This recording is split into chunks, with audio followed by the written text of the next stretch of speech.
All righty, thank you very much, Amy. It's a pleasure to be with you. Hope you guys are sitting down comfortable because this is going to be a presentation about the Thailand Aggressor and the brand new signature lodge that we have in Thailand. That is going to be a perfect combination package. And just let me introduce myself. My name is Tom, as Amy just said. I've been around the company for about 30 years. I spent almost 20 years as a captain on these yachts, so I know them inside and out. And if there's something you don't understand, don't hold that against me. I'm originally from Sweden, so sometimes my gibberish comes through, so just bear with me. But obviously, Aggressor Adventures, some of you are familiar with it, some of you are not. And if you're not, I hope you will become familiar with it very soon. So as you can see, we have liveaboard yachts all around the world, but we also have started up some other brands. As you can see with the logos up there, we have the Aggressor Signature Lodges, we have the Aggressor River Cruises, and next year we will start up our Aggressor Floating Resorts. And without further ado, let's talk about our bread and butter, which is 41 years in the making. We have 21 yachts, and we have about, I think, 37 different itineraries, depending on where you travel in the world. And tonight, as announced, we are going to talk about one of the Aggressor liveaboards, where your dreams come through if you really want to get your diving in. Again, if you've never been on a liveaboard, it's really important that you know that these yachts, they are actually built for the convenience of being a scuba diver. Everything is built for that. And basically, it's a week or more on an all-inclusive dive resort, but it's actually floating. And as I mentioned, it's designated with the divers in mind. And one thing that people always ask me is what sets us apart from other liveaboards in the world? Well, we're pretty much the innovators when it comes to different types of services and additional services that we come up with. And we have that special touch that some of the other liveaboards, they don't have initially, but 6 months later, they will actually pick up on it. But we are sort of like the innovator on these kind of things. And then obviously everything is almost included on our dive boat. So let's look at a small little short video clip from Thailand. I just got back from there on the third trip.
So that was just giving you guys a little taste of what it is to be on the Thailand Aggressor.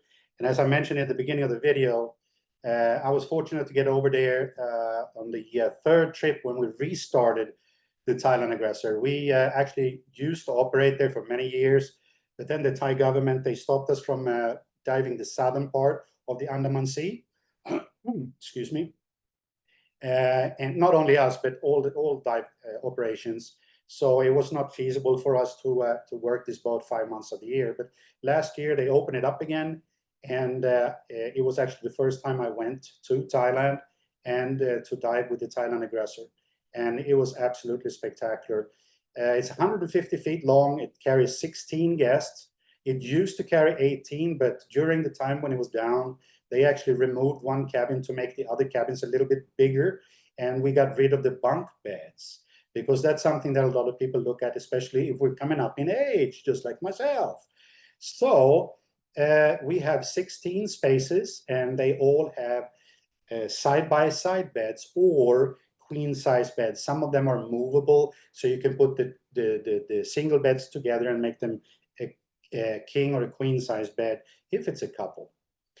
Now, some of you, if you've probably been to Thailand, if you have not, it's actually very easy to get there. I'm based out of Miami, so for me it was an easy hop. Actually, I hate flying, but it was a 13-hour flight from Miami to Doha, and then from Doha straight into Phuket. Now, depending on where you are in the States, and I know you are in Boulder, Denver, so for you it would be a different kind of route. You probably fly west, but you have daily service into Phuket, to Bangkok, and from Bangkok it's a very short hop to Phuket, where you will be met with some of our crew members, and they will put you in a vehicle, and they will put you straight up for a 45-minute ride to where the boat is located. Now, where is it located depends on the itinerary you do. Between November and April, that's when we're doing the northern itinerary, which is the North Andaman Sea and Similin Islands. So if you look at the map, the Phuket International Airport, it takes about, I would say, an hour, depending on traffic. When I was there, it was a little bit more. It took about an hour and 20 minutes. It's a beautiful ride, and especially when you drive through Khao Lak, there's these small villages and all of that stuff. And then you get to Thap Lamu Pier, where the crew will meet you. They will take your luggage, bring it on board. You don't have to do anything, absolutely nothing. Just enjoy the time, and the time to get on board, familiar yourself with the boat. The stewardess and the captain and everybody else on the board, they will show you your cabin and all these kind of things. I would also suggest, like what I did, I actually came in 2 days before my trip, because you never know with airlines today, you never know with luggage and all of these kind of things. They may not end up where they actually were supposed to be sent to. So I would suppose, say, please come in at least 1 or maybe even 2 days before. And I stayed at this Canterbury Beach Hotel, which is not a traditional Thai hotel. It's a very European hotel. It's very clean. It's very, very well managed, and it's right on the beach. And if you're staying at that hotel, the staff members from the Thailand Aggressor, they will come and pick you up on the day of departure. And obviously that is free of charge. Now, if you're doing the southern itinerary, that is between May and November, because the monsoon season prohibits us from diving the northern Similin and Andaman Sea. So you're going to do the southern part. The ride from the airport, it's the same procedure. You're going to be met by one of the staff members, be put in a vehicle, and they will take you for about an hour down to Chalong Pier, and then you're going to do the southern itinerary during that time. Now, it's same thing there. You can stay in one of our host hotels, or whatever hotel you pick, if you want to come in 1 or 2 days before, and then we'll take you to the yacht. So these are the 2 itineraries that we have. And I did, when I was there, which was the second week of December last year, I did the northern route, which is probably the most popular route. I was kind of taken aback a little bit about the diving. What I'm saying there is that I didn't expect to, and forgive my pun, the diving there, it's just full of boulders, believe it or not. When you're hopping into most of these dive sites, it's huge boulders. Some of them, they look like man-made boulders. And then in between, you have some soft coral, you have some hard coral, but tons of fish life. And obviously, when we come up to Kubon and Kuta Chai, that's when we have a good chance to see juvenile whale sharks. And obviously, where everybody wants to go, and we actually spent an entire day, that was at Richelieu Rock, which is probably one of the most famous dive sites in Thailand. Don't expect to be the only liveaboard there. When I was there, we had 11 other liveaboards just around that dive area. It's a big area. It's not just one dive site. And one thing that I was kind of surprised by, it's a lot of soft coral, a lot of animal life. But there's one area you don't have any current whatsoever. Then you come around one of these big boulders, and suddenly there's a slight current, and it takes you in a different direction. And then you come around another corner, and there's a stronger current that leads the other direction. So it was very different from what I expected. But Richelieu Rock was just mind blowing. The animal life, the sea life that was there. We ended up in a school of mackerels that it must have been, I don't know, 2,000 or 3,000, and we were right in the middle of the school. It was just amazing. The southern area, which we do between May and November, has more soft coral. But the thing with the southern, when we also have a couple of wrecks there, I don't know them personally, but I know there's a couple of wrecks there. But the southern area, as I said, has a little bit more of soft coral, but it's not as popular as the northern route. But from what I understand, talking with the owner, I know Mr. Ong very, very well. He says it's great diving, but sometimes the weather can play a role there. So it's a little bit of when can you travel, and what do you want to see? Have you done the northern part before? You may want to try with the southern part. The trips are between Sunday. They start on Sunday and they end on Friday. So it's basically 7 nights, and you can do an average of 7 dives, as you can see on the screen. When I was there, I didn't use, and this was December, I did not use a wetsuit at all. And believe me or not, the last 8 years I worked as a captain on the boats, I actually didn't even own a wetsuit. So it's very, very warm. But if you're a little bit sensitive, obviously, yeah, you don't need a 7 mil, but maybe a 3 mil full suit. All the dives are made from the skiffs, and we split it up in 2 groups. You will always have a minimum of 2 dive guides in your group. It's not like we're holding hands. We're, as you know, for people that have been traveling with Aggressor before, we don't hold hands. We give a lot of freedom. But certain areas where you have some maybe stronger or immediate currents, you may want to tag along with a dive guide, because eventually, if you're going to end up a little bit in the big blue, you're going to use your safety sausage, your rescue sausage. If you don't have one, I would suggest get one, but then you can come up with one of the dive guides and be safe and be picked up with the Zodiac. So here we go. This is the inside. The only stateroom that is not on the main deck is the master stateroom, which is on the lower deck. And you can see it up in the left-hand corner. You have 2 small portholes, but it's a very spacious room. You have your own private bathroom and shower, of course. The room I stayed in was actually the one that you see. It was actually room number 2. You see it on the right-hand side, one of the master staterooms that actually has a queen bed and a big square window. And it was plenty of space for 2 people, but fortunately enough, because I know the boss, I was all by myself. Then we have the deluxe staterooms, obviously also with private heads and showers, but you can see they're all on the main deck. They're separate beds, but they can be put together if there is a couple that would like to join and stay in one of those rooms. And the bathrooms are fully equipped. You have your shampoo, you have your soaps and all these kind of things, hair dryers, everything is fully equipped.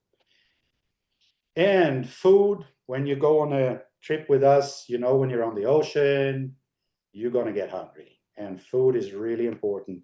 And you saw it in the video, the old guy, I shouldn't say old, but elderly guy, that was our chef. He was magnificent. And at each meal, whether it was for lunch or for dinner, he came out and he barely spoke English, but he tried, and he explained what kind of spices he's using, what we're eating and how he cooked it. And he spent about 5-8 minutes explaining what each dish was. And we were served a mixture of local Thai food and some Western food, because obviously, tastes are tastes, and everybody has a different taste. But you will have coffee, tea, and beverage stations. They're always full. You have a computer station if you want to mess around with your picture that you took on your last dive. And obviously we have a large television screen. That's where we give all our briefings. Outside, I told them when I was there, because I also did an inspection, that jacuzzi is the tiniest jacuzzi we've ever had. You could probably fit, if you're kind, like 3 people. So I think they have or are changing it to put a bigger one. The same thing with the sun chairs you see in the lower left corner. They actually only had 5 of them, and I told them, that's not going to fly.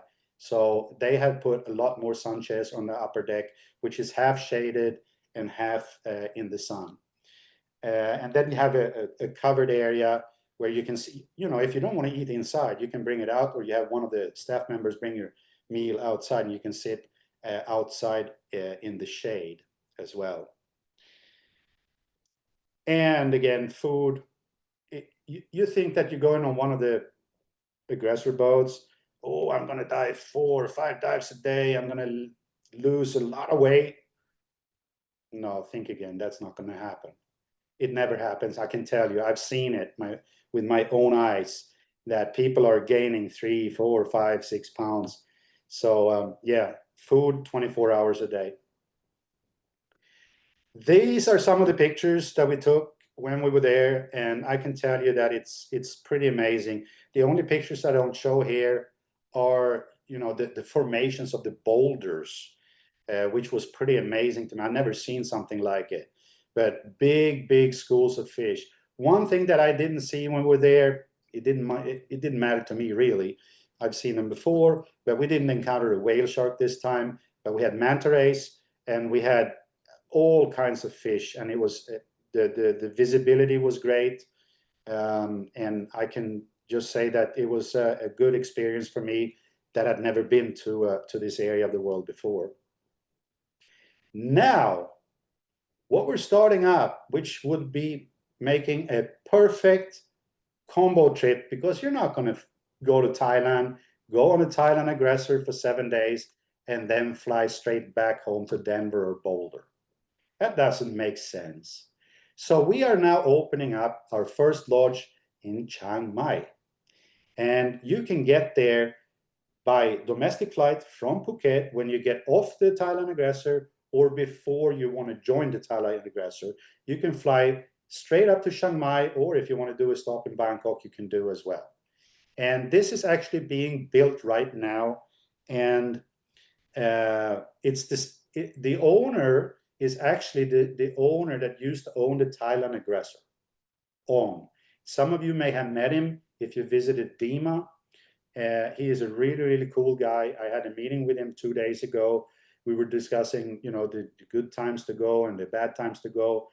But this is in a spectacular place. If it's anything like the lodge that we have in Sri Lanka, which I happened to visit a few years ago. So these are some renderings, except the lower left-hand picture where you see the clubhouse. They will probably have the very first tent, because, well, it's not really a tent, but the first unit ready within the next 3 weeks, and that is when we're going to get our pictures from it. But these are renderings how it's going to look like. And in the middle, you see the entire compound. It's actually based at the base of the highest mountain in Thailand. So, and it's the same service that you get when you travel with one of our Aggressor boats, the Thailand Aggressor, or any other boats. And we are very excited to have it open. And it's not one of those resorts that has 50 or 100 people. No, it's the same as we have on the Thailand Aggressor. It's 16 spaces only. And everything is pretty much included. And I'm not going to go through everything that we have on this sample itinerary, but all these things are included in your rate.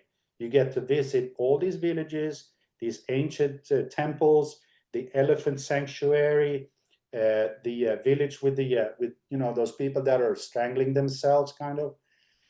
Actually, it looks like it, but what they do, they actually push down their shoulders.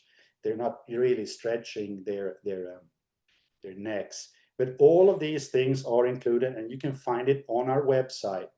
And it may change, but this is pretty much what we have at the moment. So I suggest you go to our website and look what this trip includes.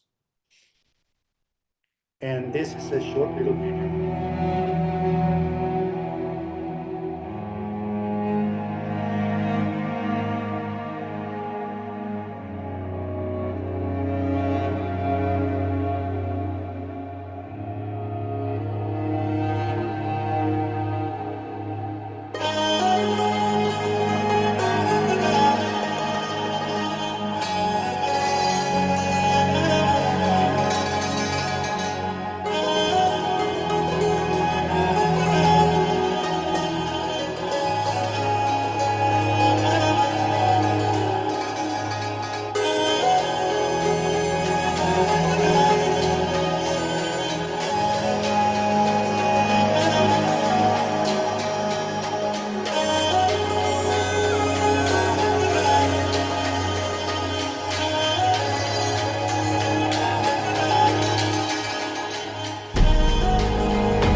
What are you waiting for? You got to get on it. And we got some really, really good specials that the team over in Boulder can offer you, whether it's individuals or groups. And again, I thank everybody for watching this, and hopefully that you will have some good dreams tonight and dream about Thailand, or come to see us on any aggressor destination.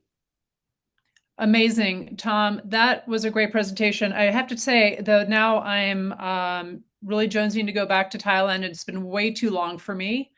I'm embarrassed to say how long. And also now I'm so hungry after seeing the last part of that presentation. That food looked so good. I love Thailand. That was a beautiful presentation. Thank you very much for that. Thank you, my pleasure.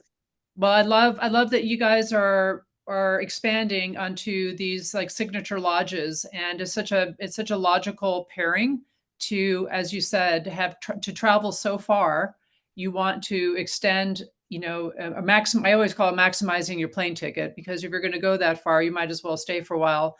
But I always loved the diving in Thailand. It's kind of a little bit where I kind of grew up diving out in Richelieu Rock, and Kotachai and Koban. I just love those areas with the mantas and the whale sharks. I didn't see a whale shark there when I was there, of course, but Same yeah, with me. But let me yeah. just add one thing. And you mentioned something about the lodges.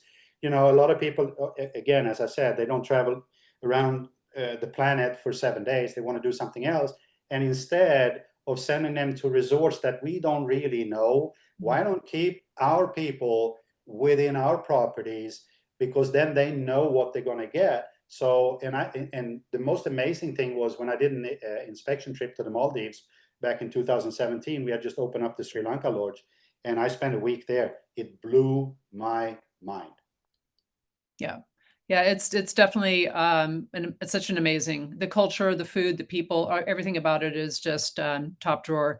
We did have one question here in the chat where someone was asking how far away town is from the lodge, probably up in Chiang Mai. You know what? That's an answer I cannot answer, and I'm honest about it. But you know what? I don't think it's that far. The Yeah. lodge itself is at the base of the highest mountain in Chiang Mai. And when you're up in that area, the distances are not that far off. So you could see in one of the shots in the video, you could see the town. You were up sort of like up on an upper level, and then you saw the town. I would not, go to Google Maps, but I can swear to you that it's not more than 15 or 20 minutes away. Amazing. Well, that was amazing. I wish I had some of that food because I am actually starving right now. Anyhow, but thank you so much, Tom, for spending the time with us this evening. I hope everyone enjoyed the presentation.